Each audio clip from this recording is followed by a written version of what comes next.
सरकार म्हणते की मराठा समाजाला आरक्षण देणार आणि ओबीसींना धक्काही लावणार नाही. मग 9 दिवसांनी मराठा समाजाला नेमकं आरक्षण कसं देणार आहात? सरकार फॉर्म्युला का सांगितलं? तर याच्या बाबतीत बघा, राज्य सरकारची भूमिका वेळोवेळी आम्ही स्पष्ट केलेली आहे. माननीय मुख्यमंत्री एकनाथजी शिंदे साहेब असतील, उपमुख्यमंत्री फडणवीस साहेब असतील, उपमुख्यमंत्री माननीय दादा असतील आणि मंत्रिमंडळातले अनेक मान्य मंत्री महोदय असतील. राज्य सरकारची भूमिका हीच आम्ही स्पष्ट केलेली आहे की जे शब्द मराठा समाजाला माननीय मुख्यमंत्री महोदयांनी माननीय जरांगे पाटील साहेबांचे उपोषण सोडताना दिलेले आहेत ती कुठल्याही परिस्थितीत पूर्ण करण्याची जबाबदारी राज्य सरकारची आहे. त्यामुळं याच्यामधनं कुठेही आम्ही मागं हटलेलो नाही. आम्ही निश्चितपणे मराठा समाजाला कायमस्वरूपी टिकणार अशा पद्धतीचं आरक्षण आम्हाला द्यायचं आहे. कारण मागं आपण सगळ्यांनी पाहिलं, मागं आरक्षण आपण दिलं, पण ते आरक्षण शासनानं दिलं, परंतु हायकोर्टामध्ये ते टिकलं नाही. हायकोर्टमध्ये टिकलं, परंतु सुप्रीम कोर्टामध्ये टिकलं नाही. का टिकलं नाही? तर सुप्रीम कोर्टामध्ये ज्या काही महत्वाच्या बाबी मराठा समाजाच्या बाजूच्या होत्या त्या आपण निदर्शनाला आणून देऊ शकलो नाही, ज्या पद्धतीने आणून द्यायला हव्या होत्या त्या. त्यामुळे या ज्या त्रुटी राहिल्या होत्या, अपूर्णता राहिल्या होत्या, त्या सगळ्या पूर्ण करून कोणत्याही परिस्थितीमध्ये कायमस्वरूपी टिकणार अशा पद्धतीचं आरक्षण मराठा समाजाला देण्याची राज्य सरकारची भूमिका आहे आणि त्या दृष्टीने आमचं कामही सुरू आहे. प्युरिटी पिटिशन आपण दाखल केलेलं आहे. ज्या बाबी मागच्या वेळी रिव्ह्यू पिटिशन मधनं सुप्रीम कोर्टात दाखल करताना राहिल्या होत्या त्या आपण मांडलेल्या आहेत. मंत्रिमंडळ उपसमिती जी आहे मराठा आरक्षणाच्या संदर्भातली, त्यातले आम्ही सगळेच मंत्री या क्युरिटी पिटिशन तयार करताना वेळोवेळी कायदे तज्ञांच्या बरोबर आम्ही बैठका घेतलेल्या आहेत. त्यांच्याबरोबर आमचे विचार आम्ही त्यांच्यासमोर ठेवलेले आहेत आणि ह्या कशा गोष्टी मांडल्या पाहिजेत याच्यावर सविस्तर चर्चा करून ते क्युरिटी पिटिशन ड्राफ्ट झालेलं आहे. त्यामुळं अमुक दिवसातच देणार का, ते कसं देणार, सरकारजवळ त्याचा काय फॉर्म्युला आहे, हे प्रश्न माध्यमांनी विचारण्यापेक्षा सरकार सकारात्मक आहे आणि नुसतं सरकार बोलून थांबलेलं नाही, तर त्याच्यावर कृती करते, त्याच्यावर काम आमचं चालू आहे. 24/7 काम चालू आहे. दर आठवड्याला मराठा आरक्षण उपसमितीच्या आमच्या बैठका होत आहेत. त्यामुळं मी राज्यातल्या तमाम मराठा बांधवांना, भगिनींना विनंती करेन की जो शब्द माननीय मुख्यमंत्री एकनाथजी शिंदे साहेबांनी माननीय जरांगे पाटील साहेबांचं उपोषण सोडताना दिलेला आहे, तो शब्द पूर्ण करण्यासाठी कायदेशीर मार्गाने परिपूर्ण टिकणारं आरक्षण देण्यासाठी राज्य सरकारचे सगळे प्रयत्न सुरू आहेत. गोपीचंद पडळकरांच्या बाबत शरद पवारांवर ते वारंवार टीका करतायत. यामध्ये त्यांनी नाव न घेता एक महाराष्ट्रातील लांडगा कोण आहे सगळ्यांना माहिती आहे असं म्हणतात. कोण लांडगा या महाराष्ट्रात भांडण लावतो, कोणी रिपब्लिकन पार्टीचे तुकडे केले, धनगराला एसटी ऐवजी एनटीचा दाखला कोणी दिला, ते खाली बसलेले मेंढके सांगतील अशी गोष्टी टीका देखील केली. त्यांनी नाव कुठे घेतलंय कुणाच? आता तुम्ही म्हणताय नाव न घेता अमुक व्यक्तींवर टीका केली. आमदार मान्य गोपीचंद पडळकरांनी जर एखाद्या व्यक्तीचं किंवा मोठ्या नेत्याचं नाव घेऊन टीका केली असती तर आपण समजू शकलो असतो की त्यांचा अंगुली निर्देश कुणाकडे आहे. त्यांनी कुणाचं नावही घेतलेलं नाही.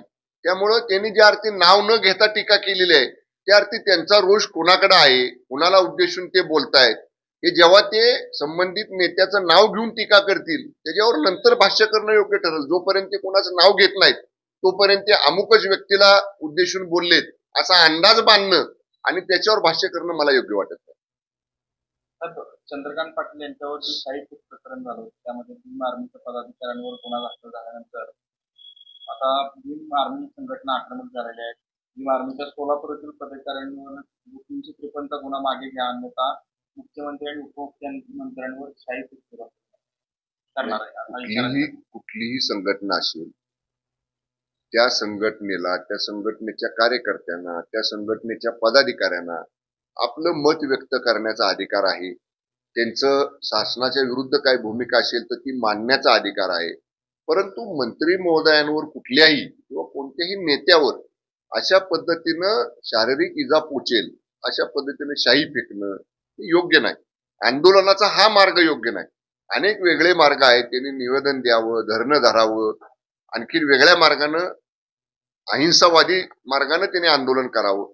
पण अशा पद्धतीचं आंदोलन करणं हे चुकीचं, हे माझं मत आहे.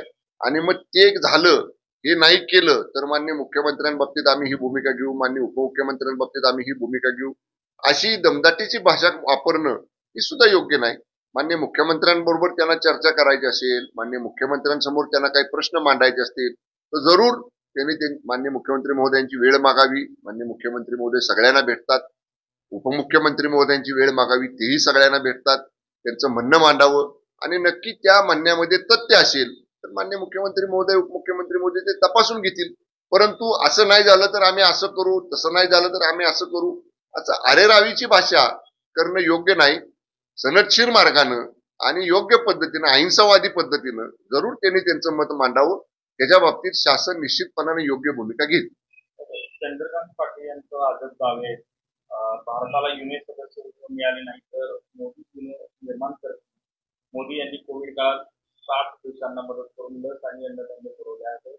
वेगवेगळे विषय त्यांनी मांडलेले असे आजच दावे. या बाबतीत माननीय चंद्रकांत दादांचं वक्तव्य पाहिलेलं पण नाही आणि ऐकलेलं पण नाही. पण माननीय मोदी साहेबांच्या बद्दल ते जे म्हटलेले आहेत की कोविड काळामध्ये आपण तर लस उत्पन्न केलीच, आपल्या देशानं निर्माण केलीच, आपल्या देशाला तर दिलीच, परंतु अनेक इतर देशांना आपण तयार केलेली लस देऊन कोविड ग्रस्तांचे प्राण वाचवण्याचे, जीव वाचवण्याचं काम आपल्या देशानं माननीय पंतप्रधान मोदी साहेबांच्या नेतृत्वाखाली केलेले आहे. आज G20 सारख्या परिषदेचं अध्यक्षपदाचा बहुमान आपल्या देशाला माननीय मोदी साहेबांच्यामुळे मिळाला.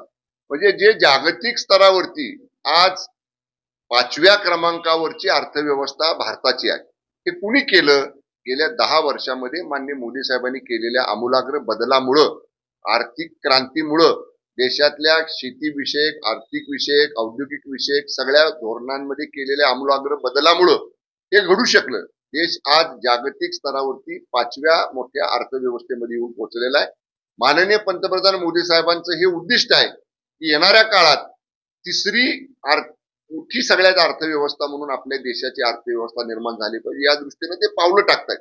निश्चितपणे देशाला अभिमान वाटेल असंच नेतृत्व माननीय मोदी साहेबांचं आहे, याच्याबद्दल कोणाचंही दुमत नाही.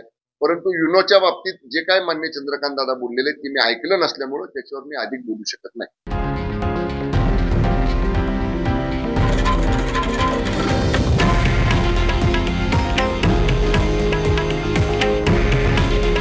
हे आहे देशातील नंबर 1 न्यूज नेटवर्क आणि आपण पाहत आहात TV9 मराठी. काळजी तुमची, हित महाराष्ट्राचं.